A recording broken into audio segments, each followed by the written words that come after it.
Hello everyone, I hope you all are doing well.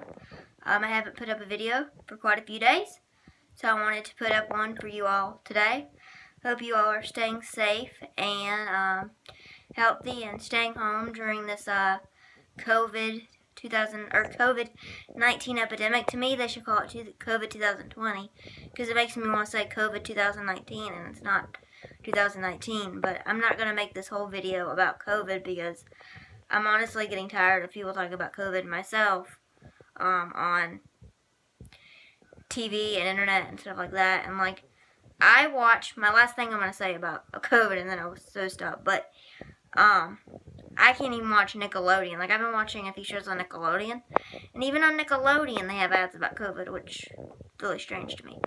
But, scratch that. I'm not going to talk about COVID anymore. But I have been reading today. I didn't get to go outside or anything because it was raining today. But I did get to read today.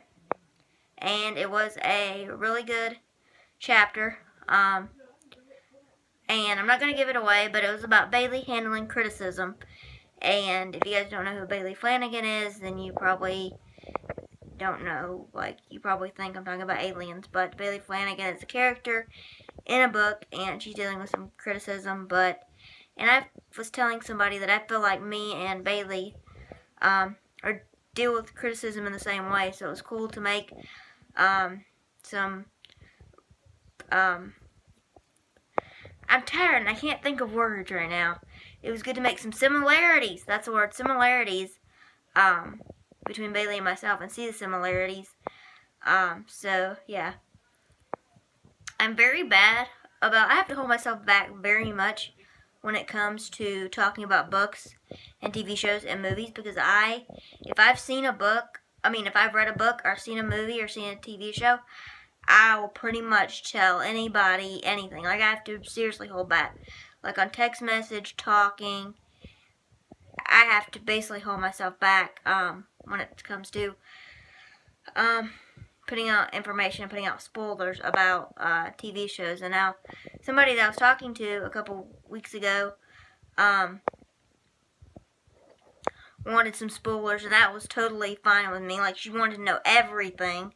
And so that was I was laying it all out on the line and telling her all about this because some people don't want to know, fiction, and that's fine, but to me, I lay it all out on the line. If you want to know about a book and a movie and you say, go for it, I want to know it, I'm all there for it. I will tell you every detail that I can remember, which I remember most details of things of the books and TV shows I've read, so I feel like that's a gift I have. I remember details of a lot of books and TV shows. I'm very much a fictional person. And also I've liked to make connections between the fictional person and the person that plays somebody and find out about the person that plays the certain part. So in any show I watch, I can pretty much tell you any character's name, what their real names are. On TV shows and movies, I can pretty much tell you guys what their real name is and some stuff they've been in and a little bit about them. And so that most of the time I can. So I love to make similarities. On Call the Midwife, I know pretty much some of their names I don't know. I have to give that credit. But I do know some people's names. Grey's Anatomy, I know pretty much all the cast members and I know a little bit about them. So the information they're willing to give out is what I mean. But I know a lot about the people and so yeah, that play these certain characters, and so yeah, but yeah, I'm very much a fictional person. I do have a fictional page that I don't post on a lot, but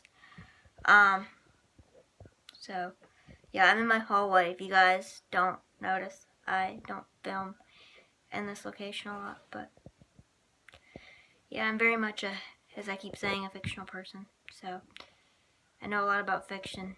It kind of keeps me guarded from real life, and I feel like we need that right now during this COVID. You need to pray, and you need to do fiction to keep your mind off of it. And when you want to keep your mind on it, you need to pray. And then when you want to get your mind off of it, you need to read fiction, or watch fiction, or watch a fictional movie, in my opinion. But so yes, but like I said, I've been reading, and I would love to make a whole video I plan to about the Baxter family and the TV show, which the book I read today is a part of the Baxter family. It's just like friends of the Baxter family. And they're like 30-some books, and book's gonna release in May. And they're like 30-some books. I think it's 30. It's over 30 or close to 30. I'm not sure in that range, but it's almost 30 or it's over 30. So it's either 30 or 31. Somewhere in there of the books about this whole family. And of course, she's flipped to different characters and different storylines, and sometimes you don't care about certain people in certain books, but pretty much she's covered periodically this whole family in a 30-book series. And when she does go to other characters, she'll revisit the Baxter family in some of the chapters. So this family's pretty much been written about since like probably 2002. And so she's gone from 2002 to like current 2020. And the author that does these Baxter books, Karen Kingsbury, she actually thought that she was going to stop with the book in 2012. But fans wanted more, and so now that's like the only type of book she's released for the past like 7 or 8 years, or it's just Baxter books. And she has released 2 books that are Baxter Kids related, so the same characters but different kids. I mean, different, same character but when they were kids, not different kids, but not different kids, but the same characters just when they were kids, and her son actually helps her write that. So I would love to rant about the Baxters, but I know some people, don't like fictional ranting, but that's pretty much the only topic, well, I mean, not the only topic, but that I could really get into and telling you guys about, and I could go on forever. So yeah, but to sum it up, the Baxters are about a fictional family with 5 kids, and it's not like, I was telling my grandma this like last night, like the label of the Baxters are Christian fiction. And I did do a Baxter family video a couple years ago, but I'll do one now, or make a mini one now. I'll go more in depth later, but to summarize it, the Baxter series is like a 29, late 20s, late 20s, in the late 20s, and then maybe 30 book series. And it starts out, it migrates to other characters and friends of the families, but it starts out with a mom and a dad and their 5 adult children, and navigating each of the 5 children go through in their adult lives, and their families and things like that.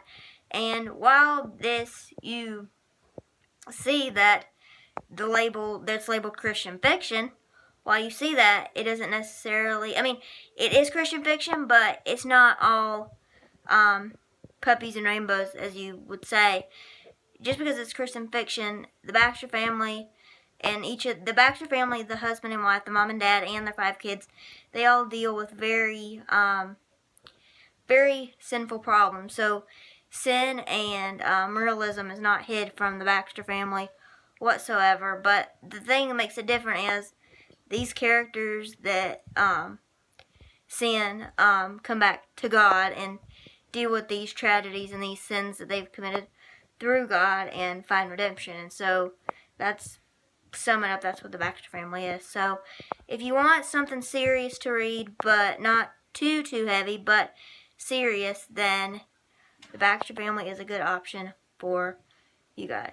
So I hope you all enjoy this little video. It turned out to be way longer than I expected, but I hope you guys enjoyed this video, and bye for the video, and God bless.